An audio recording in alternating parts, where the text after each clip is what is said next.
अस्सलाम वालेकुम, मैं हूं फैसल तारिड़। इस वीडियो के अंदर हमने बात करनी है हुकूमत की जानब से इमरान खान को मुज़ाकरात की दावत दी गई है, जिस पर खान की जानब से हुकूमत को मुंह तोड़ जवाब दिया गया है। यह क्या मामला है, क्यों नून लीग इस तरह पिघल रही है और जरदारी मुलाकातें कर रहे हैं, क्या होने जा रहा है, किस तरह से इमरान खान के लिए मदद आ रही है, इस पर भी बात करेंगे। सबसे पहले तो जी, आज राना सनाउल्लाह की जानब से यह कहा गया कि इमरान खान ने अगर मुज़ाकरात करने हैं तो वो वज़ीर आज़म को फोन करें, वज़ीर आज़म से फोन पे बात करें और हम मुज़ाकरात कर लेते हैं। जिसके बाद हमाद अज़हर की जानब से रद्द अमल दिया गया। उन्होंने कहा कि हम जो मुल्क की इस वक्त बाअसर हल्के हैं, यानी जो एस्टैब्लिशमेंट है, जिनके हाथ में असल गेम है, हम उनके साथ बात करना चाहते हैं, हम उनके साथ बात करेंगे। आप तो कठपुतलियां हैं, आपके तो हाथ ही कोई ना, आप तो इशारों पर नाचने वाले हैं ना, आपकी तो औकात ही कोई नहीं है, लिहाजा आपके साथ बात करने का फायदा नहीं है। अब नून लीग को क्या किस तरह से जो है अपना मुस्तकबिल बड़ा स्याह नजर आ रहा है, क्यों इतने घबराए हुए हैं, नून लीग को आखिर जो है वो इतनी परेशानी क्यों है, उसके लिए जरा जान लीजिए। मरियम नवाज ने बार बार मुतालबा किया, इसको क्रश करो, इसको माइनस करो, इसकी पार्टी तोड़ो, लेवल प्लेइंग फील्ड दो। अब लेवल प्लेइंग फील्ड तो बन गई, अपनी तरफ से बन गई। क्या इसका कोई नून लीग को फायदा है? कोई फायदा नहीं है। इस क्रैकडाउन के बाद ये वफादारियां जबरदस्ती बदलाने की जो प्रेस कॉन्फ्रेंस है, ये सारा ड्रामा था।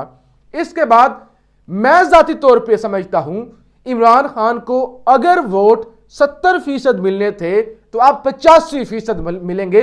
15-20% सपोर्ट मजीद बड़ी है कि क्या जुल्म हो रहा है, किस तरह मुल्क डूब रहा है, किस तरह से मैशत का भट्ठा बैठ रहा है और किस तरह से जबरदस्ती एक शख्स को, चाहे उससे आपका इख्तिलाफ हो सकता है, आपकी मुखालफत हो सकती है, एलिमिनेट आप उसको कर रहे हैं। लिहाजा इसका फायदा नून लीग को तो होने नहीं जा रहा। दूसरे नंबर पे अगर इसका कोई फायदा होता भी तो वो फायदा कौन ले सकता है? फायदा पीपल्स पार्टी ले रही है। पीपल्स पार्टी साउथ पंजाब के अंदर अपनी जगह बना रही है।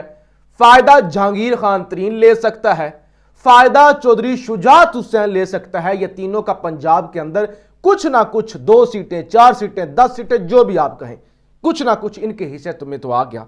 नून लीग के हिस्से में क्या आया? क्या आया? एक तो सारी बदनामी, नाकामी और वोट बैंक भी खत्म, और जो लेवल प्लेइंग फील्ड थी यानी नून लीग के लिए स्पेस बनाना, वो स्पेस बजाय बनने के खराब हुई। और इनके हिस्से में जो आना था, सेंट्रल पंजाब, साउथ पंजाब, जनूबी पंजाब, ये सारा जो आप कहते हैं वस्ती पंजाब, यहां पे जो मुख्तलिफ दीगर प्लेयर्स हैं, हालांकि वो भी कामयाब नहीं होंगे, उनकी कामयाबी का कोई चांस नहीं है, लेकिन उनको रिप्लेस कर दिया गया नून लीग के साथ। तो लिहाजा नून लीग के हिस्से में तो कुछ नहीं आने जा रहा। अच्छा, फिर एक इंटरनेशनल प्रेशर। अभी एक वीडियो 2.5 मिनट की मेरे सामने आई, 2.5-3 मिनट की। ऑस्ट्रेलिया के सेनेटर हैं, ऑस्ट्रेलिया की सेनेट के अंदर यह आवाज उठाई गई है, ऑस्ट्रेलियन सेनेट में पाकिस्तान में जारी बदतरीन इंसानी हकूक की खिलाफ वर्जियों, एहतजाज में शामिल पीटीआई वर्कर्स के खिलाफ मिलिट्री ट्रायल और बड़े सहाफियों के गायब होने पर इजहार तशवीश। तो ऑस्ट्रेलिया की सेनेट के अंदर यह बाकायदा आवाज उठाई गई है कि पाकिस्तान के अंदर एक पॉलिटिकल पार्टी को जबरदस्ती खत्म किया जा रहा है, सिविलियंस को मिलिट्री एक्ट के जरिए ट्रीट किया जा रहा है, सहाफियों को गायब किया जा रहा है। इस पे आवाज उठाई जा रही है, मुसलसल पूरी दुनिया के अंदर आवाज उठ रही है। दूसरे नंबर पे कल जाना है शहबाज शरीफ ने तुर्की के दौरे पर। तैयब उर्दगान ने ओथ लेना है, ओथ टेकिंग सेरेमनी है, वो जो है वो 2028 तक दोबारा सदर जो है वो मुंतखब हुए हैं। अब तैयब उर्दगान और तुर्की की अवाम, क्या वो नहीं पूछेंगे, यानी पाकिस्तान का एक अच्छा दोस्त मुल्क है, भाई है, वो नहीं पूछेंगे कि शहबाज शरीफ साहब आप इधर तो आ गए हैं, जरा मुल्क का हाल देखिए, आप कर क्या रहे हैं? क्या ये किसी को भी मुंह दिखाने के काबिल हैं? अमेरिका के अंदर आवाजें उठ रही हैं, उनकी सेनेट के अंदर, कांग्रेस के अंदर, मुस्लिम ममालिक के अंदर, हमसाया ममालिक के अंदर। अब तो इंडिया भी कहता है कि इतना भी हम कमजोर पाकिस्तान नहीं देखना चाहते कि बेड़े ही हर चीज का गर्क हो गया है। तो पूरी दुनिया के अंदर क्या ये मुंह दिखा सकती हैं? बिल्कुल मुंह नहीं दिखा सकते और फिर ये कहते हैं कि हम तो कुछ कर ही नहीं रहे। ओन भी करते हैं और प्राइवेटली डिसओन भी करते हैं कि हम कुछ नहीं कर रहे, जो कर रहे हैं ना वही सब कुछ कर रहे हैं। लिहाजा अब नून लीग के हाथ खड़े हैं। नून लीग को पता है हमारे पल्ले कख नहीं है, सन कुछ भी नहीं लबना, हमें सिर्फ गालियां लानते। और हुकूमत 13-14 पार्टियों की है, 13-14 पार्टियों की हुकूमत है, लेकिन सारा जो है वो गंद किस पे आएगा? नून लीग पे। पीपल्स पार्टी तो हाथ झाड़ के साइड पे हो जाएगी, अगले पंजाब में अपने आप को मजबूत कर रहे हैं, तो लिहाजा पीपल्स पार्टी का नुकसान नहीं हुआ। हालांकि वो सारे इस काले धंधे के अंदर शामिल हैं, लेकिन नून लीग को समझ आ रही है कि हम पिटेंगे। फिर केपीके जो है ना, केपीके के बारे में मैं जो जानता हूं और बहुत सारे लोग जो मुझे केपीके से देख रहे हैं या केपीके से ताल्लुक रखते हैं, ओवरसीज देख रहे हैं, वो इस बात की तोसीह करेंगे। केपीके इलेक्टेबल्स का मोहताज नहीं है, इलेक्टेबल्स का केपीके मोहताज नहीं है।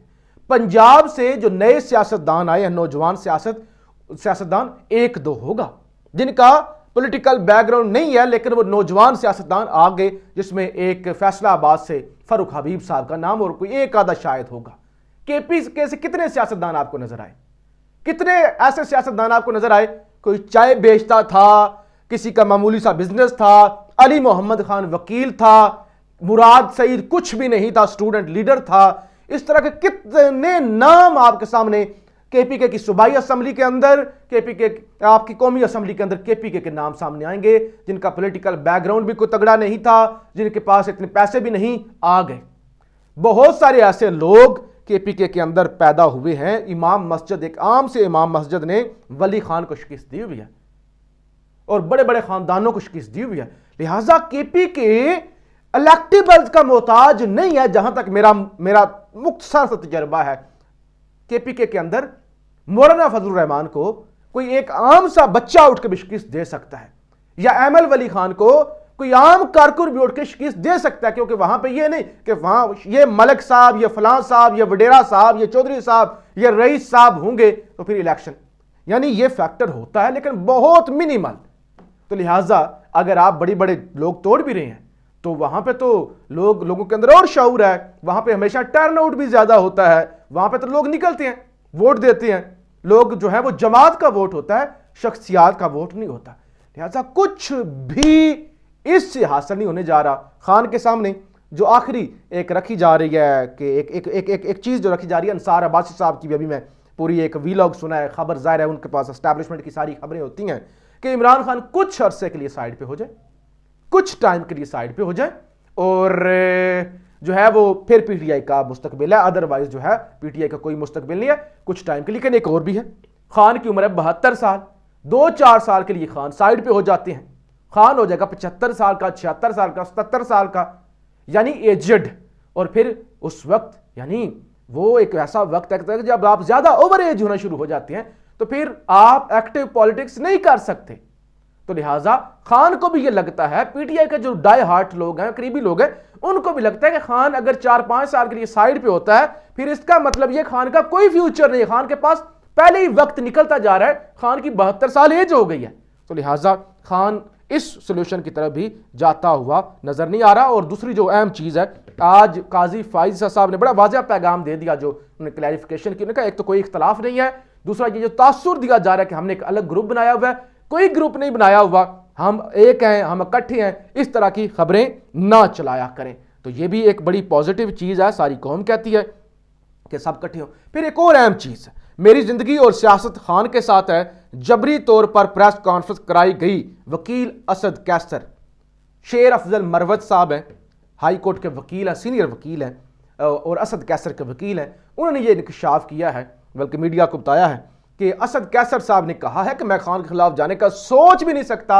ये जो प्रेस कॉन्फ्रेंस हुई है ये जबरी तौर पे, जबरदस्ती तौर पे करवाई गई है और मैं खान को छोड़ने का जो है वो सोच भी नहीं सकता। और फिर आज खवातीन, पीटीआई की खवातीन सामने आई, ये जो सनम जावेद, तैयबा राजा और वो आलिया हमजा मलिक और दीगर, उन्होंने कहा कि 22 दिन हो गए हम गिरफ्तार हैं, 22 दिन हो गए हम जेल के अंदर हैं, हम तो नहीं घबराई, हमारे मर्द घबराना शुरू हो गए, पार्टी छोड़ के जा रहे हैं। और आज खान ने भी ये कहा, खान ने भी खिताब किया ज़मान पार्क में वकला से, खान ने ये कहा हमारी तो खवातीन मर्दों को पीछे छोड़ गई हैं, तो फिर इन खवातीन से ज़रूर सीखना चाहिए। मैंने पहले भी एक किसी वीडियो में कहा था कि ये जो लोग पार्टी छोड़ के जा रहे हैं, इनको सनम जावेद की चूड़ियां बजवा देनी चाहिए कि आप ये चूड़ियां पहन लो कि 22-22 दिन से खवातीन जो हैं वो अंदर हैं और वो नहीं घबराई, और ये लोग घबरा भी चुके हैं। तो बहरहाल जी, ये मकफ़ाती अमल का तो आएगा।